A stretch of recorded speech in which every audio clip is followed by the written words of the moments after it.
Deer viewers, Hasan Saeed healthy lifestyle program থেকে সবাইকে স্বাগতম। আজকে একটি রোগের কথা আপনাদের সাথে আলোচনা করব। এটা আপনারা যে সবাই জানেন যে ওবেসিটি এমন একটা রোগ যেটা মানুষের একটা দুঃসহ পরিস্থিতি সৃষ্টি করে। একটা ওবেস মানুষ এটা তার দৈনন্দিন জীবনে মানে খুব অস্বস্তি ফিল করেন এবং তার মানে কার্যকলাপগুলো অনেকটা এই ওবেসিটির কারণে সে মানে কী বলবো সংকীর্ণ হয়ে যায় এবং তার লাইফস্টাইলটা একটু ডিফারেন্ট হয়ে থাকে।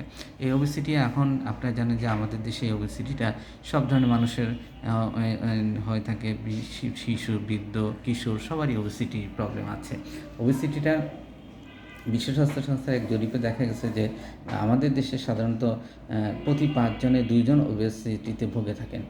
এই ওবেসিটির কথা বলতে গেলে প্রথমেই আসে আমাদের লাইফস্টাইলের কারণে আমরা ওবেসিটি এমন একটা রোগ যেটার কারণে আপনি ফ্যাটি লিভারে ভুগতে পারেন, আপনার টাইপ 2 ডায়াবেটিক্সে আপনি ভুগবেন, তারপরে আপনার হার্টের প্রবলেম হবে, ব্লাড প্রেশার বাড়বে, কোলেস্ট্রল বাড়বে, মেটাবলিক ডিজিজ বাড়বে এবং এমনকি ভবিষ্যতে আপনার কিডনির প্রবলেমও হতে পারে, অস্টিওআর্থ্রাইটিস সমস্যায় ভুগবেন।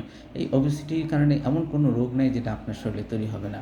কারণ ওবেসিটি কাকে ডাকে? আপনার ডায়াবেটিস ক্রিয়েট করবে, যেটা আপনার ওবেসিটি এবং ডায়াবেটিস একসাথে থাকলে পেশেন্টের জীবন ত্রাহিদ্রায়ী অবস্থায়। কারণ ওবেসিটিটা কী করে কন্ট্রোল করবেন? ওবেসিটি এমন একটা রোগ যেটা কন্ট্রোল করা যায়। এটা সাধারণত কোনো ওষুধ খেয়ে মানে খুব কমই উপকৃত হওয়া যায়। ওবেসিটি আপনার ডেইলি লাইফস্টাইল চেঞ্জ করতে হবে। সেডেন্টারি লাইফস্টাইল মানে আপনি কি একটু মুভমেন্ট থাকতে হবে, এক্সারসাইজ করতে হবে। আপনার সাধারণত ওবেসিটির মানুষরা দেখা যায় যে তারা কার্বোহাইড্রেট জাতীয় খাবার বেশি খায়। আপনার খাবারে গ্লুটিন বা কার্বোহাইড্রেট জাতীয় খাবার একদম অ্যাভয়েড করবেন, না পারলে নয়। এবং আপনি সবজি জাতীয় সালাদ জাতীয় খাবারগুলো খাবেন, কাঁচা পেঁপে, কাঁচা গাজর, তারপরে বিভিন্ন এই ধরনের সবজি যেগুলি আছে অ্যাভেলেবেল পাওয়া যায় সেগুলি খাবেন। এবং আপনি প্রোটিন জাতীয় খাবার খেতে পারেন, কারণ আপনি যদি কম খান তাহলে উইকনেস হয়ে যাবে। আপনি সাধারণত ওবেসিটির কারণ একটা হলো যে আমরা খেয়েই ঘুমাই যাই রাত্রে অবশ্যই আপনি সন্ধ্যার আগে খেতে হবে এবং যাতে আপনি এমন করে শোয়ার 3 থেকে 4 ঘন্টা আগে খেয়ে যাতে আপনার মুভমেন্ট করে আপনার খাবারটা হজম মেটাবলিজম হয় সেদিকে খেয়াল রাখতে হবে।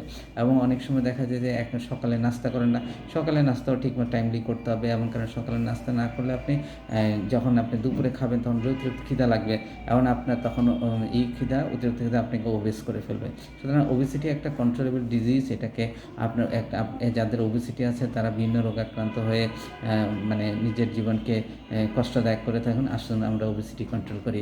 হাসান সাইদ হেলদি লাইফস্টাইল পক্ষে সবাইকে স্বাগত, ধন্যবাদ। আবার দেখা হবে আরেকটা কোনো ভিডিওতে। আসসালামু আলাইকুম রহমতুল্লাহ।